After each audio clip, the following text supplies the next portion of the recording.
प्रभाग क्रमांक 3मधील भाजपाचे उमेदवार सौ प्रमिला शेळके यांचे पती उमेश शेळके या ठिकाणी आपल्यासोबत उपस्थित आहे.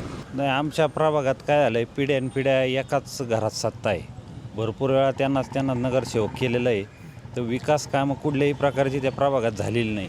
तुम्ही जर एक चक्कर मारला किंवा जे तिथले रहिवासी त्यांना जरी तुम्ही समस्या विचारल्या तर फक्त गोड बोलणे आणि लोकांना गोड बोलून भाळवणे याच्यातच आमचा वार्ड म्हणजे जे नगरसेवक असतील ते पटाईत येत.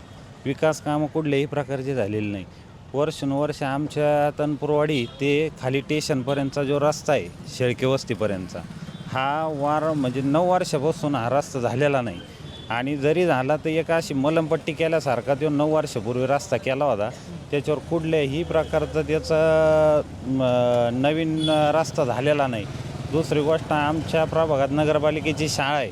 तर नगरपालिकेच्या शाळेकडं सुद्धा त्यांचं कुठल्याही प्रकारचं लक्ष नाही. म्हणजे विकासाच्या नावाने आमचं पूर्ण शून्य काम आहे. फक्त लोकाला गोड बोलणे, लोकांच्या गायात हात टाकणे, निवडणुका आल्या का लोकांना फक्त असं रामराम करणे या गोष्टी तिथं घडत असतात व लोकही त्याच गोष्टीवर भाळत जातात. तुम्ही निवडून आल्यानंतर तुम्ही काय विकास कामं करता? आम्ही निवडून आल्यावर त्या वार्डात पहिला प्रथम तनपुरवाडी ते शेळके वस्ती किंवा शनी मंदिर ते शेळके वस्ती हा रस्ता करणार आहे. पहिलं प्राधान्य त्या गोष्टीला देणार आहे. दुसरी गोष्ट, राऊरी नगरपालिकेची जी शाळा आहे त्या एरियात तर त्या शाळेचं नूतनीकरण करणार आहे.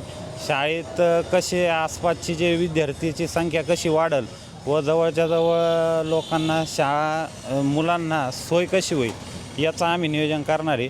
तिसरी गोष्ट, आमची तिथं ड्रेनेजची व्यवस्था नाही बऱ्याचशा वस्त्यांवर, तर ते ड्रेनेजची व्यवस्था करणार आहे. आणि पिण्याच्या पाण्याचा काही ठिकाणी जो प्रश्न प्रलंबित आहे तो पण आम्ही पहिलं प्राधान्याने सोडवणार आहे. गेल्या 4 वर्षापासून नगरपरिषदमध्ये प्रशासक होतं, तर या काळामध्ये प्रशासकाच्या काळात विकास कामांना काही खेळ बसल्यासारखं तुम्हाला वाटतं आहे का? नगरपालिकेचा विषय असा आहे, नगरपालिकेचे जे कर्मचारी आहेत हे त्यांचे घरगडी असल्यासारखं तिथले काम करतात. तिथं जरी प्रशासन असलं तर कुठल्याही प्रकारचा प्रशासनाचा त्याच्यावर दाब पडत नाही.